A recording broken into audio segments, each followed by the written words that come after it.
कामचोर देवरानी।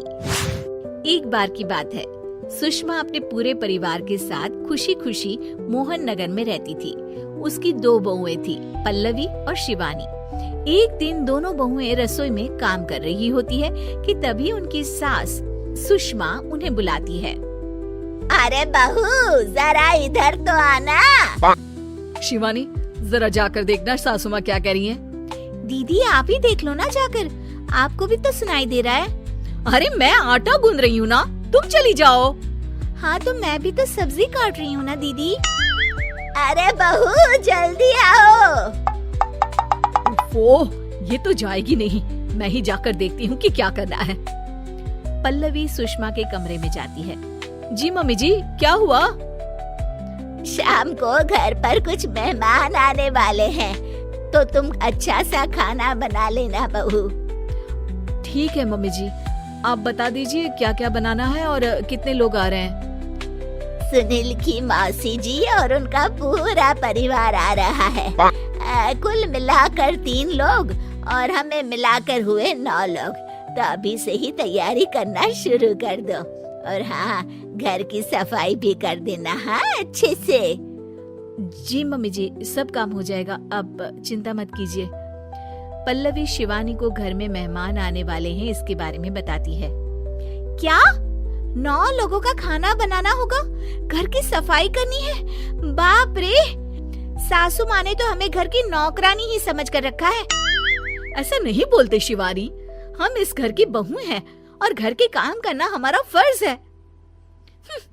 दीदी तो है ही सासू माँ की चमची, जब देखो सासू माँ सासू माँ। मैं तो इतना सारा काम नहीं करने वाली।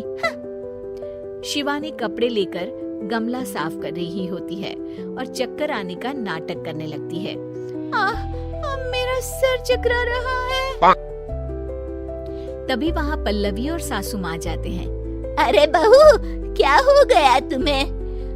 मम्मी जी, बहुत तेज सर में दर्द हो रहा है। तुम एक काम करो शिवानी, आराम कर लो। नहीं नहीं दीदी, घर में मेहमान आने वाले हैं, मुझे आपकी मदद करनी चाहिए। अरे कोई बात नहीं शिवानी, तुम आराम कर लो, मैं सब काम कर लूंगी। ठीक है दीदी, अगर आप इतना कह रही हैं तो आराम कर लेती हूँ। शिवानी आराम से अपने कमरे में मैगजीन पढ़ रही होती है। इसे कहते हैं आराम की जिंदगी। इतना सारा काम। चलो, सारा काम खत्म हो गया, शिवानी को देख आती हूँ। शिवानी अपने कमरे में ईयरफोन में गाने सुनते सुनते सो जाती है और उसके साइड में मैगजीन भी रखी होती है। पल्लवी वहाँ आ जाती है और वो सब देखती है। ओहो, तो मतलब सब काम चोरी का बहाना था। अभी बताती हूँ इसको। घर का सारा काम मुझे करना पड़ा और ये महारानी यहाँ मैगजीन पढ़ रही है, गाने सुन रही है। पल्लवी रसोई से एक प्लेट और चम्मच लेकर आती है और शिवानी को थाली बजाकर उठाने लगती है। शिवानी अचानक से उठती है।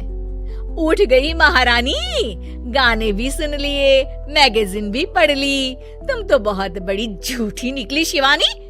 तुमने सर दर्द का बहाना बनाया ताकि काम करने से बच सको। हाँ, बनाया बहाना, तो क्या करती, इतने सारे काम करती। मुझे कोई शौक नहीं है चापलूसी का।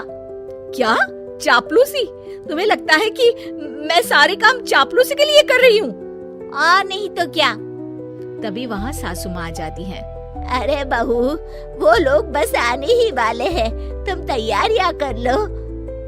जी सासू माँ, तुझे तो मैं बाद में देखती हूँ। सब खाना खाने बैठते हैं और खाना शुरू करते हैं। तभी सुनील की मौसी बोलती है। वाह भाई वाह, खाना तो बहुत ही अच्छा बना है सुषमा जी, एक एक चीज में क्या स्वाद है। ये सुनकर शिवानी मुंह बना लेती है। उसे अपनी जेठानी की इतनी तारीफ रास नहीं आती। आपकी बहुएं तो बहुत ही अच्छा खाना बनाती हैं। हाँ, बनाती तो दोनों ही अच्छा है, पर आज ना ये सारा खाना बड़ी बहू ने बनाया है। छोटी बहू की तबीयत ठीक नहीं थी, सो इसलिए। मानना पड़ेगा सुषमा जी, आपकी बड़ी बहू तो बहुत ही गुणवान है। पल्लवी की तारीफ सुनकर शिवानी को जलन होती है। पल्लवी ये सुनकर खुश हो जाती है और शिवानी की तरफ देखकर उसे चिढ़ाती है। कुछ देर बाद मेहमानों के जाने का वक्त हो जाता है। मौसी जी सबके लिए उपहार लाई होती है। वो सबको शगुन के पैसे देती हैं और अंत में पल्लवी के पास आती है। तुम्हारे लिए शगुन का लिफाफा तो है ही, पर बहू तुम्हें एक और उपहार भी मिलेगा इतना अच्छा खाना बनाने के लिए। मौसी अपने सोने के कंगन निकालकर पल्लवी को पहना देती है। ये लो, ये मेरे मनपसंद कंगन है, अब से ये तुम्हारे हुए। धन्यवाद मौसी जी। ये देखकर शिवानी तो पूरी तरह से जल जाती है और गुस्से से रसोई में चली जाती है। तभी वहाँ पल्लवी आ जाती है और उसे अपने कंगन दिखाने लगती है। देवरानी जी, अब आपका सर दर्द ठीक तो है ना? मुझे लगता है कि अब सर दर्द शुरू हो गया होगा आपका।